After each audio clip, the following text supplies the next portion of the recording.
Welcome to RPG Talk. I'm one of your hosts, Jason Detman. This is And your I'm other your other host. host, David Easler Q&A. Yes. And this is RPG Talk, where we talk about RPGs. It's like the name explains what we're doing. If you know what RPGs are. Right. Well, Role ideally you're not clicking on a thing called RPG Talk if you don't know what an RPG is. Unless you think we're talking about rocket-propelled grenade. And if you think this is a podcast about Exactly. rocket-propelled grenades, then you're in the wrong place. Go next door. Good luck with that. So what number is this, Jason? This is episode 9 of season 2, and by season 2 we mean the podcasts we make during 2014.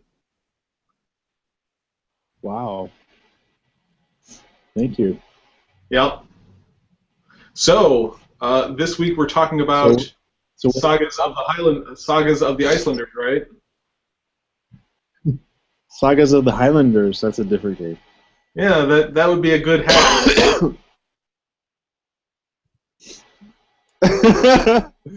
Stay focused. You have a game to test.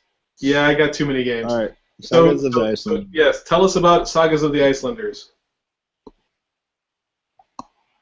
All right. Tell us. I will. Hang on. I have to find someone else to tell it for me because it's more concise. According to RPGgeek.com, Sagas excuse me, is a game about trials, tribulations, and adventures of the first settlers of Iceland as described by the Icelandic sagas. The so-called saga period lasted roughly from 875, when the first permanent Norse settlers arrived, until 1085, when the first local bishop established a church in the south of Iceland. The majority of the family sagas take place in the 100 years between 930 and 1030.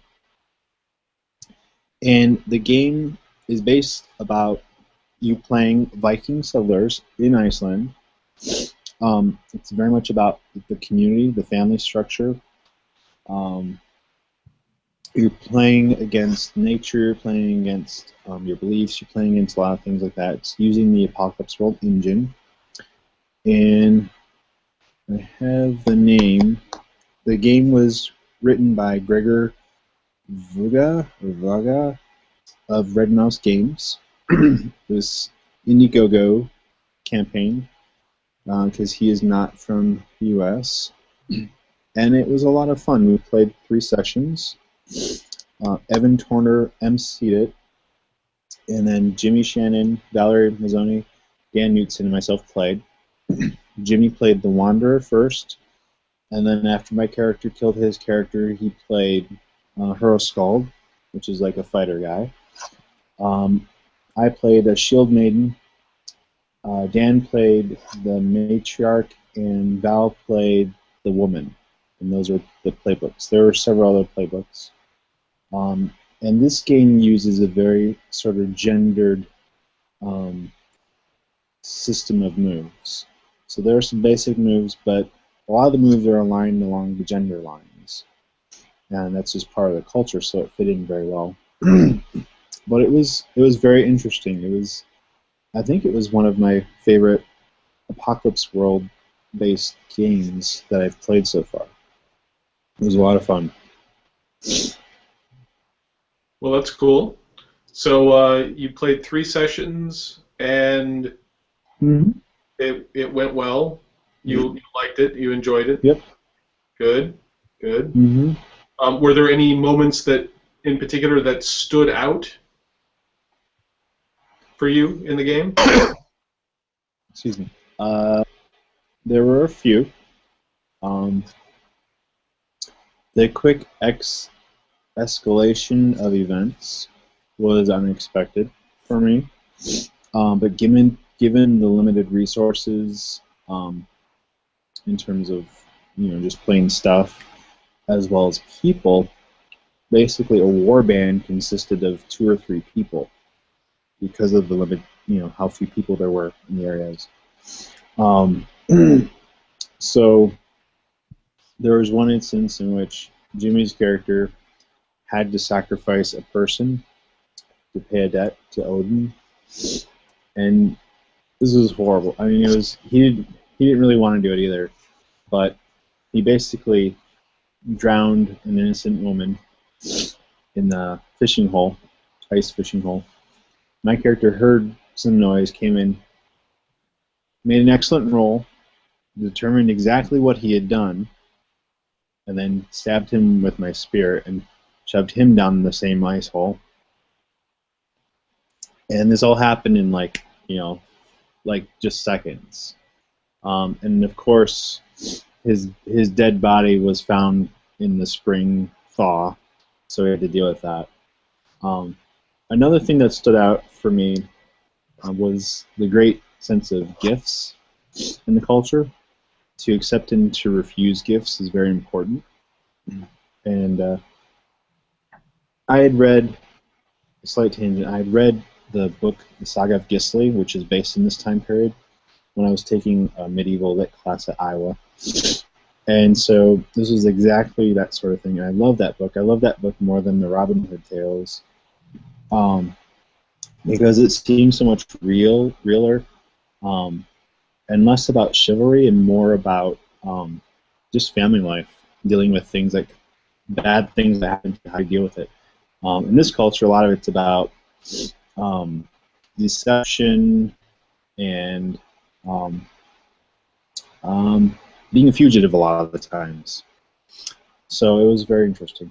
In the game, another moment that Evan had cited that was memorable to him was when we had these two young boys who wanted to prove themselves worthy of being fighters, and we had this situation where we had some visitors, and they wanted to prove themselves, and my character had determined that there was something wrong with them, that they had survived their voyage by being cannibals, and so my character basically said to them, if you two can work together, and none of you take harm, none of you are hurt, and you kill these two men, then you will have proven yourself worthy. If you do get hurt, then there will be dire consequences for you both. And so they went down there, these two young boys, and basically did murder upon these two surviving men. And my character was the mother of one of the boys, and Jimmy's second character was the father of the other boy. And so it was like two proud parents watching their kids murder people. So okay. There was that. There was another scene where basically the patriarch had beat a younger man in a duel wrestling contest, whatever you want to call it. There are a lot of great arguments going on, people positioning themselves for, in control of the community. Just overall, it was a very focused, very interesting game. The supernatural was pretty low for us. It was more of a suggestion than a lot of like special effects or anything like that. It was just an all-around fun experience. All right. Well, excellent. And you would play it again? Oh yeah. Yep. I played Monster Hearts. I played a short campaign in Monster Hearts, which was fun, and maybe it was the particular. I don't know. There was a lot of attacks, like very personal attacks in that game, and I think that's what the game is supposed to do, because you're in high school, and so I didn't really care for that part of Monster Hearts when we were playing it, but I really liked the dynamics in the Sagas game a lot. All right, cool. So, did you play anything else last time we spoke? I think I may have played Bulldogs on mine. We're still barely alive. The space zombies kicked our butts. Let's see. I don't think I've played anything else since. How about yourself? Since last time, I think I've run Knights Black Agents twice, and I think we're getting back. We're getting a better handle on the game. I'm getting a better handle on the game as the person running it. So I think that's sort of starting to move along a little better. Let's see. I think we played Cascade Failure once.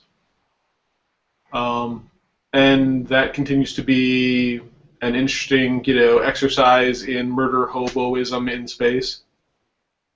So, Okay. although we are desperately trying not to be murder hobos in some ways, How are you doing that? well, they're just some of the characters are having sort of an existential crisis as like, wait, just because we work for a bad guy doesn't mean we have to do bad things to accomplish the things that he wants us to do. But, from the setup of our characters, all of our characters are, for the most part, pretty terrible, people to begin with. So, like, trying to take the moral high ground now seems a little silly, if you know what I mean. Does the game put you in a position to start out as terrible characters, or is that just how you made your characters? Well, we were the setup of the game. The Alicia, who's running it, wanted us to play.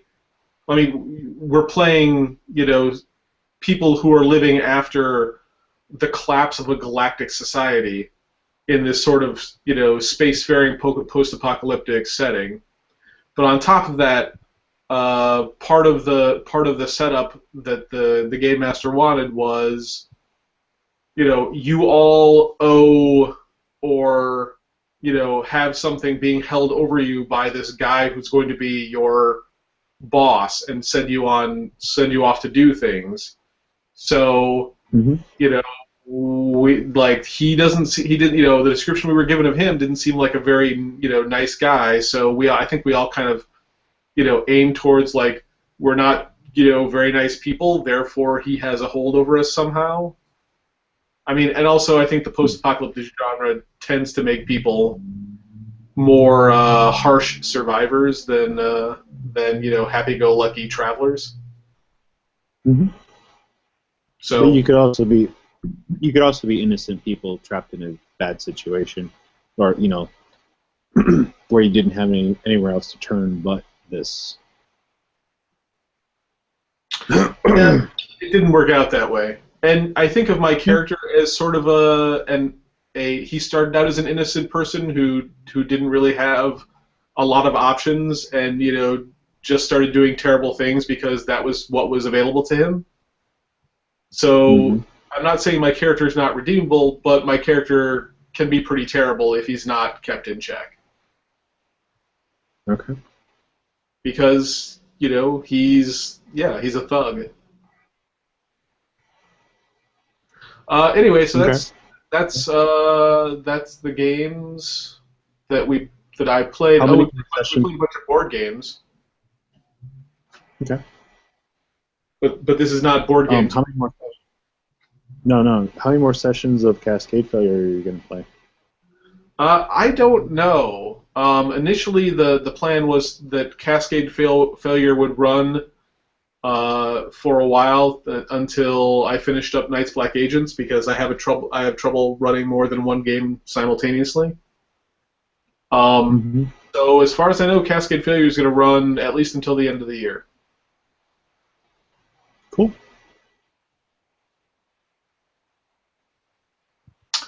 All right. Is there anything else you want to talk about?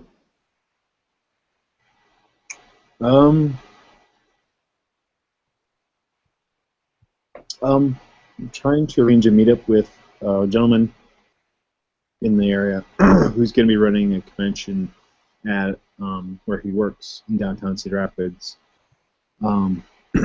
So yeah, I'll keep you guys posted on that. But I think that's it. All right, cool.